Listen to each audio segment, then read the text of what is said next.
welcome to Futbol the Europa podcast. Today alongside me are Sean and Carlos. After a long time, thank you so much, guys, for coming. We are not coming actually. We are doing it from on a recording and stuff like that Oh, because of the virus. So thank you so much for joining in. thank you for having us. Yep, thanks for having me. And so I think we should start by talking about the proposed plan of the leagues to finish by August, by the end of August, I guess.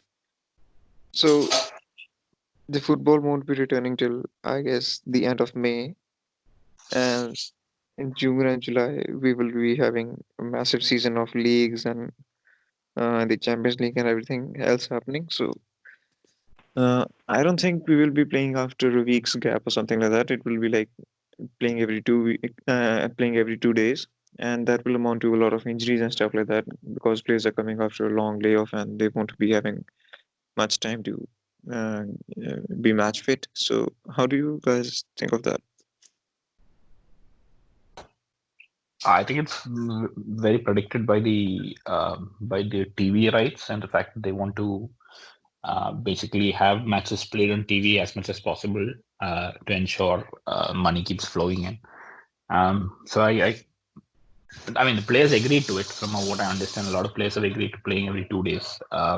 So so it seems like an acceptable solution for all.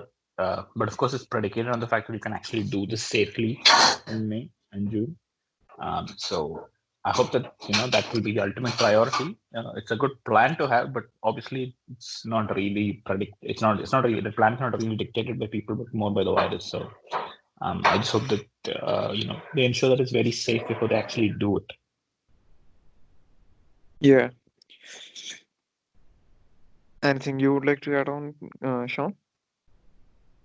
No, I just what Carlos said. I first my take on it is just that it's not really feasible. It's,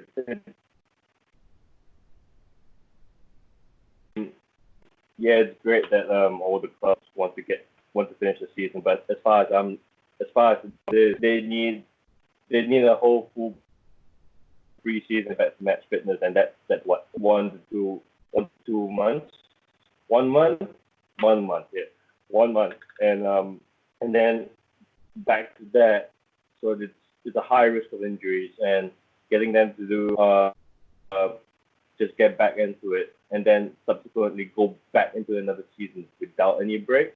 It's treating it as a slightly longer season. Even I don't. It's not really. It's fitness wise and health wise. I don't think it's really feasible for all of them. Really, Yeah, that's that's right. just my take on.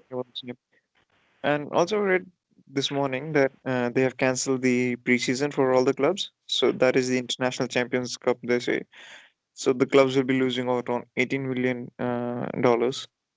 So that's also a huge revenue which has been lost, and so there will be no preseason, and they will be directly shifting to the next season. So I don't know how this transition will work for all the players and all the clubs, and even the transfer window, and it will be crazy, I guess. The Even the preseason tournament is already cancelled. Obviously, preseason will happen. It'll just happen at home. No, it's a good thing in a way. Different kind of preseason. It's like just friendly training at home rather than moving to United States or Singapore or Australia even to play against I other remember teams. a lot of I remember a lot of managers saying that this traveling during preseason is a bad thing, Yeah, that's unless the facilities are. So maybe it's good for them also in a way.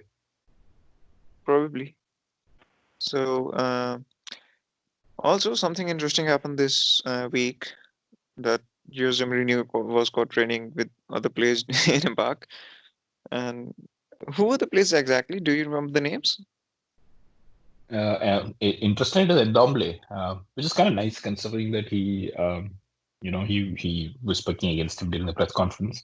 But I think the only player that he was with was supposed to be Ndombele in the park. Um, but yeah, it was a weird lapse of judgment, a bad PR, obviously. But yeah, it was Yeah, kind of funny. we are walking down to the university and suddenly we find that in a park Jose Mourinho is training his players, and that's weird. But I think during this national lockdown and stuff like that, he should be more responsible, and we should understand the gravity of this pandemic, and maybe they can just do some video call sessions and stuff like that. That would also help, I guess. They were doing that. I remember seeing.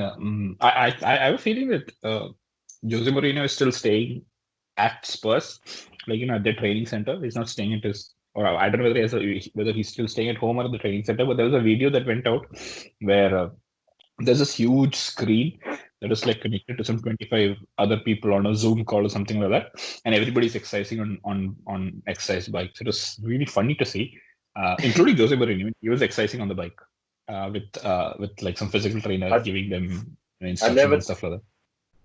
I never thought I'd see Jose Mourinho on an exercise bike with Sweet Home Alabama playing in the background. That was the yeah. Sweet Home Alabama was on the background. I remember now. Yeah, like these are strange times, really. And sadly, Pep Guardiola's mother passed away due to coronavirus, and rest in peace to her. So I just remembered because of Mourinho, because the rivalry and stuff like that. And also, Kylie Walker had a good time, I guess. Very good time. Very good time. But how do these things leak out, really? I mean, the ladies first participate and then leak out the story to Sun and stuff like that. Like, it's kind of ironic, I guess. Someone probably thought that sort of thing, but it's not. It's one of those things where you just shouldn't be responsible. Don't do anything stupid. He had already did something. You can't go about doing these sort of things, no? Mm-hmm. Yeah, especially when you're a public figure, like people look up to you as an example, and you know that whatever you do will make stories and will make headlines of the newspapers and stuff like that. So it makes an impact on the society as well. Yep, definitely. It was very weird that of late, I've noticed that this happens to a lot of British players. Rooney had it. He added Johnson, even Ryan Giggs. Over like last 10, 15 years, I've noticed that all these kind of offenses comes to a lot of British players. I was trying to think of any players in La Liga who had it. The only thing I can remember is he was not even in La Liga at that point of time. The only thing I can remember is the original Brazilian Ronaldo who had some issue in Brazil with some transvestites or something like that. But really, it's something. It's a weird trend I've noticed with a lot of British players. I don't know what in that football British culture that they feel like doing this. It's probably so because even George Best was a bit of that kind, and even Cristiano Ronaldo, when he was playing for Man United, he had some issues which are still under sub judice, I guess. So yeah, it's about the culture and stuff like that. Even in the Goal movie, if you remember, they showed a glimpse of it. Oh yeah. The reporter. Yeah. No, in the movie Goal, which was like Santiago Munez Yeah, the and person. Kevin Harris, yeah. The Like the person. yeah. Oh yeah. Okay, got it. Yeah. Now I remember. Sorry. So yeah, maybe that's the trend over there, I guess. And also, there are some new rules about VAR, about handball and stuff like that, and I guess it is left too much to interpretation. So I think it it will be more controversial now. Earlier, it was quite simple. Okay, the ball hits your hand, it's a foul, and that's that. Now you leave it to interpretation. Okay, did it touch multiple times? Did it touch below the shoulder, or did it interrupt the play or stuff like that? So it's even more objective now, subjective now, I guess. No, I find it more objective right now, no, because they've completely removed intent out of it, and they're looking. Basically, what I understood is if it is a handball and it leads to a goal, it'll be cancelled. If it's a handball and then a pass and it leads to a goal, it'll be cancelled. Or if it's a handball, goes to a teammate who passes and makes a goal, it'll be ruled out. Basically, in these three scenarios. So I think it's a little more clearer. It depends on how they universally do it. Like it has to be done universally by every um, referee in every match, and then only it will succeed. The shoulder thing I think is okay because they'll probably look at the arms to understand that what is the leg. That's below the sleeve size. It's probably handball. So, Yeah. So, like if the ball touches, suppose we are in the same team and ball touches my arm, and then I pass it to you, and then you pass it to Sean, and Sean passes it to uh, anyone else in the team. Like the play goes on like that, and it doesn't lead to goal immediately. Like at least not till until 15 passes. So what happens in that scenario? it'll count. So By basically, by only those. then, by then the handball would have negligible effect. And if there was a handball, I would say the ref would have called it by then already. It's just one of those things where they're trying to make it as long as the handball is as recent to a goal as possible, we are going to be able to call it back. And the thing is, taking the word of intent out of it, definitely leaves less interpretation to the rules because everyone's going like, oh, he did have the intention. No, if the handball means the handball, we don't care what he was thinking or whatever is happening now. So that's actually because VAR definitely, especially in the EPL this season, it's been really iffy. I would say I think it's an improvement. It's a good addition to the game. But as with all things, you always want to improve it and make it better. So definitely, I think that making changing the rules to make it less subjective helps with that. Yeah, makes sense. And no, but I was just wondering about the time if the handball doesn't lead to a goal immediately. So what happens in that scenario? Like, what's the rule about that? The play goes on. The handball is not counted. So only if it leads to a goal, then it would be counted as foul.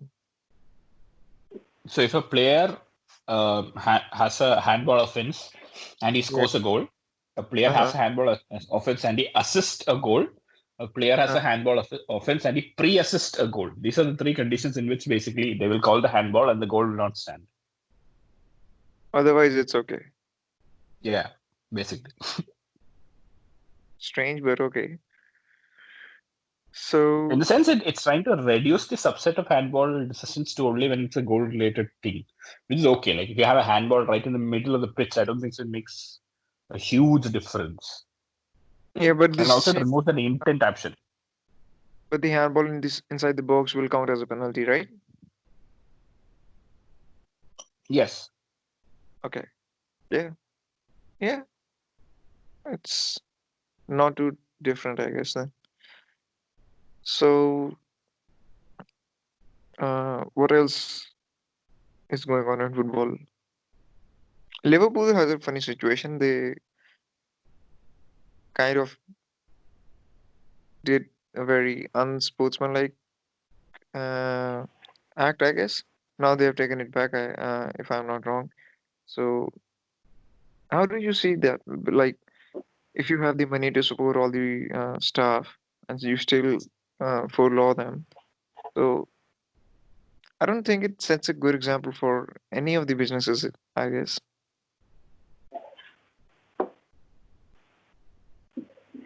I think it's got to do with the uncertainty. They don't know how long this will happen and how much impact it will have, so they don't want to commit to anything. And they were looking at another source to do it. I don't think it was the right thing to do, considering the kind of revenue that they have and the basically the history of the club. It was not the right thing to do, which is why they got a lot of flack and under pressure they reversed the decision. But yeah, let's see what they do. Let's see how far this will impact finances in football.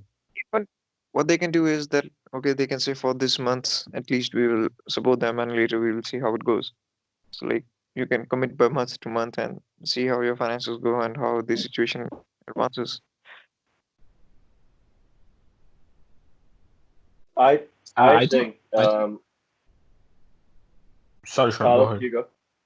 Okay. No, I, sorry, Shubham, I go think ahead. that I think that the Liverpool situation, no bias in that. I think that was a pure business decision on the owner's part. I think the players had well intentions. I think the players all wanted to. I think they wanted to take pay cuts, if I'm not wrong. But I think the definitely when it came to that, the business owners and they're only thinking about the money and definitely weren't thinking about the staff and everything. So I think a lot of them just didn't. It wasn't the right decision to immediately furlough. That's for sure. Uh, of course, for smaller clubs or clubs with not as strong finances, to follow is the thing. But to immediately just go with that decision, it wasn't the right. Definitely not the right look of it. I mean, people people giving Newcastle a bad rep as well for Levy. No, I think Tottenham. a bad rep Tottenham as well. Did Tottenham do it as well? I can't remember. Yep. So yeah, They did. In Mm. Tottenham's case, I I mean, think it was reported because Danny Levy got a 60 million, 6 million, I don't know, some amount of bonus he kept for himself also. yeah. yeah, Typical businessman. Levy's just a horrible human being. It seems so. It seems so. And even Barca's board has a lot of like situation going on, and they have like six of their board members resigning for poor management and stuff like that. And then Messi was coming out on Instagram and saying, "Okay, we took 70% of the pay cut, but all these stories were bullshit." And like he was basically targeting the board itself for making lies and uh, not really doing the right thing. And I don't know how Bartomeu is managing Barca right now because when he signed Frankie de Jong from Ajax, he was hailed like pretty high, and now all of a sudden it's back to back to level zero. I like Messi handled that situation really, really well. I mean, he went from a positive, probable, very bad look to a very positive look by just taking control of the situation and releasing information early. So Yeah. I have to give him credit for what he did. Seriously, I think what he did was very ballsy, and it cemented his power in the club. As far as Barnaby, he's been having an issue with the players for quite a long period of time. I think this was just a tipping point that helped in this matter. So it'll be interesting to see also. Now I think he's played his cards very badly. Uh, if he um, if he needs to now, for example, buy any players over the summer, which is expected to, like Lautaro Martinez and others for 100 million plus, it looked like a really bad image when he needed players to cut 70% of the salary to basically keep the wages of the employees afloat. Also, they have been signing players for like excruciating amount of money, like, and the players don't haven't really lived up to that potential as of now.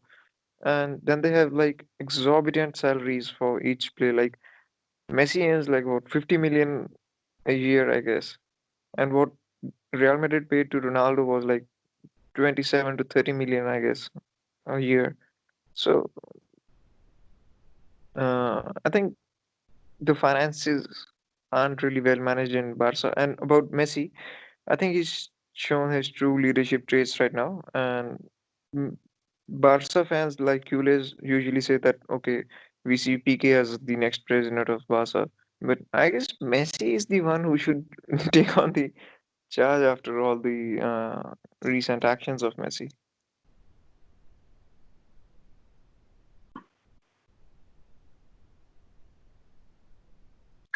I don't know. I mean, I still like PK overall because he's more passionate for the project. And Messi has not shown. It depends also. I'm not very sure whether Messi wants to do it.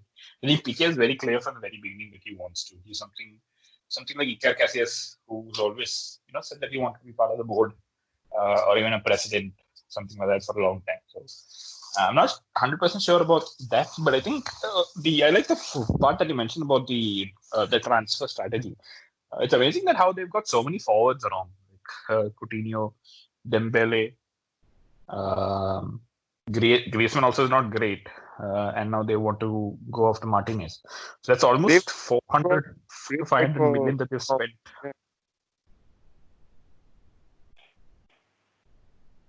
yeah, Almost 400 even 500 million they've spent on strikers, and they still not got the issue solved. it's a total mess. And then they sacked Valverde in middle of the season, and things aren't really going that smoothly with City. And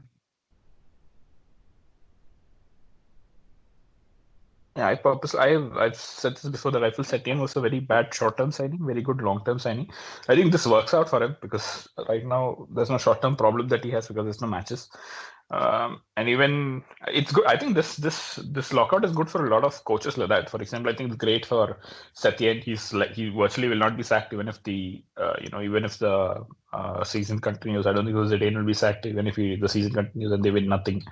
Jose Mourinho gets a break because so many of his players are injured, so he was yep, not likely to have a good season. So it's worked out for a lot of coaches and teams. Probably the only team that it did not work out for is Liverpool. yeah, that's that's pretty messy for them.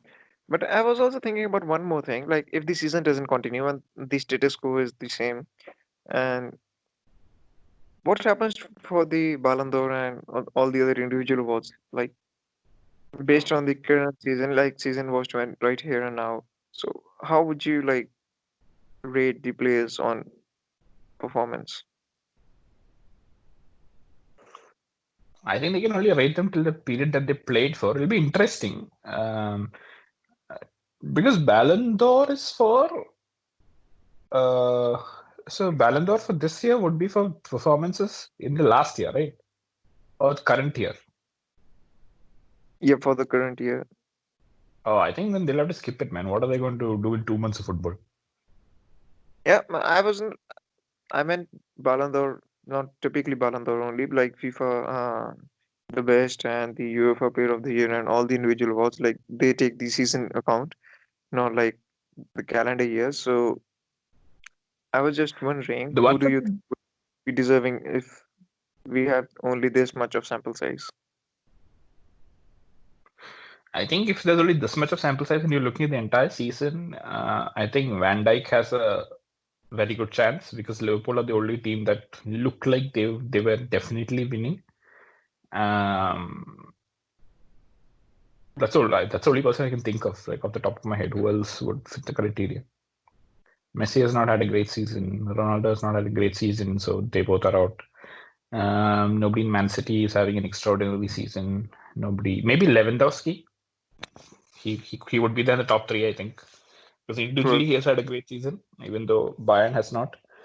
Um, yeah, but I think if they're looking at the entire season, it would be between Van Dijk and Alisson. I think they would be Van Dijk, Alisson, and Lewandowski would be there in my top three, like just off the top of my head. I might be missing somebody, but off the top of my head, I think these three would be in the top three.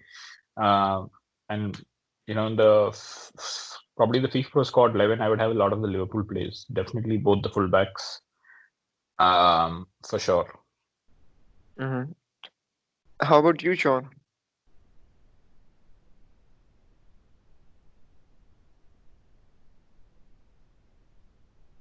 Sean?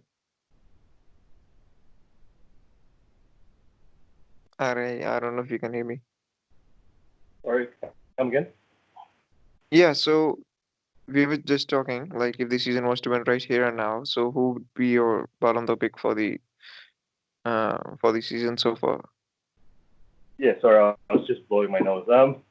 Yeah, I mean, I agree with Carlos. Van Dijk definitely has stepped up a bit, but it's really hard to say because you don't because when it comes to such an award, it's always a season long thing, and but it's still all right based off what the performances of what has been sort of a season or half 2/3 of the season already. So Van Dijk's definitely up there.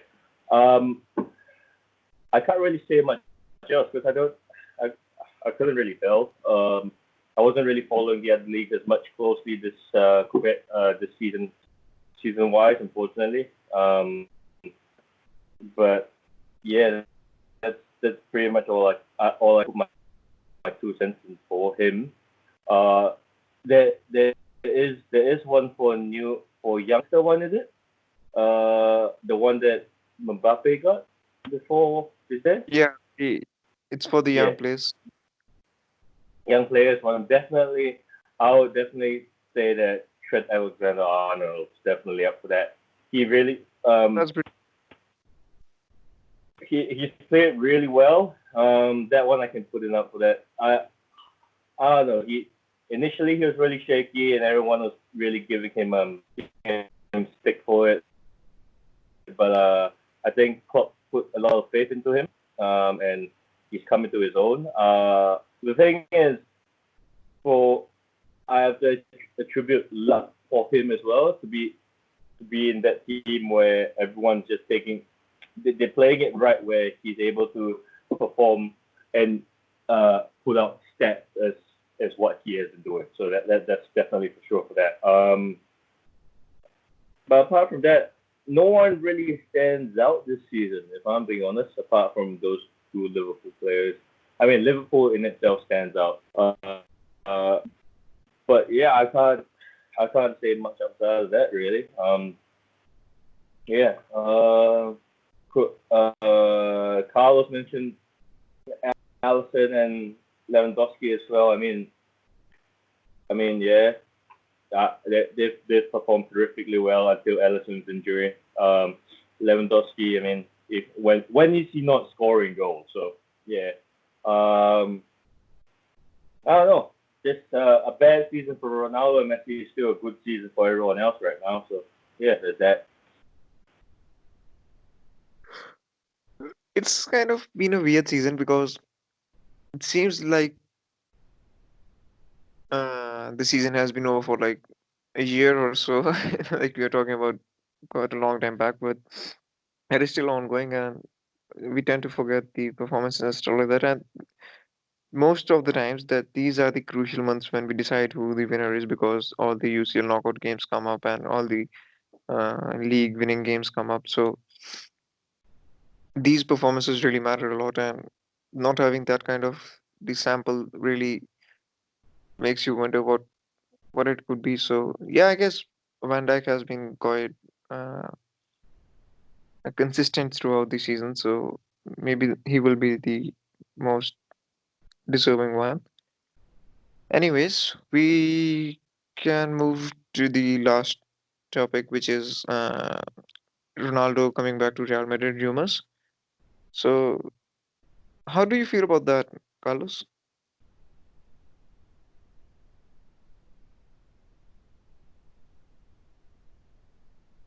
Sorry, didn't hear you. Can you repeat that once again? Yeah, so Ronaldo coming back to Real Madrid, there are rumors about that. So how do you feel about it? Uh, I don't think it's true. I don't think it's Yep. true. They're Not just like probably just overhyping the coronavirus so. impact on Juventus. Yeah. No, I don't think it's true either. So look, Even if it, it's it, it true, won't it won't even if, go through. yeah, even if he wanted to leave Juventus, or Juventus couldn't afford his wages and stuff like that, they have to let him go. I don't think he will be coming back to Real Madrid. Firstly, because Real Madrid don't sign players above 30 years of age. Secondly, they won't spend so much of money again on Ronaldo. And then uh, again, I think what will happen is it will be a chain reaction. Ronaldo will go to PSG and they will let go of Mbappe, and who will join Real Madrid. That could happen. I could see that happening. But I don't see Ronaldo coming back to Real Madrid now. That's just not possible.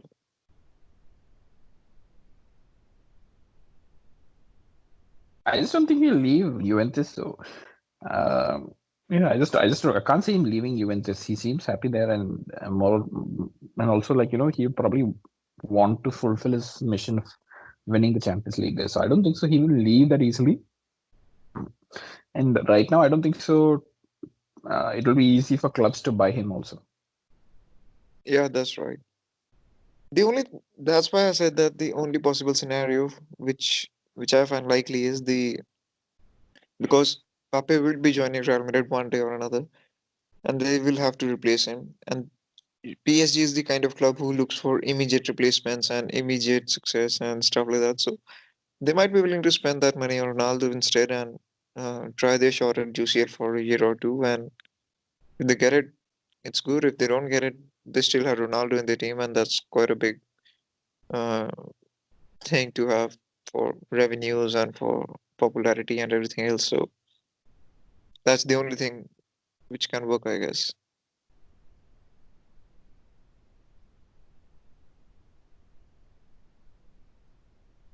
Yep, possibly. Yeah. So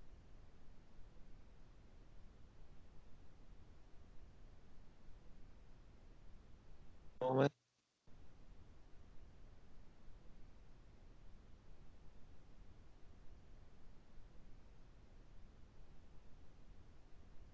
Well, So I guess that is it, and there is nothing else to talk about. So do you guys have anything to add and says before we wrap it up? no, I'm good. Just Um, stay safe. Take care. Yeah, thank you so much for coming, guys, and thank you so much for joining.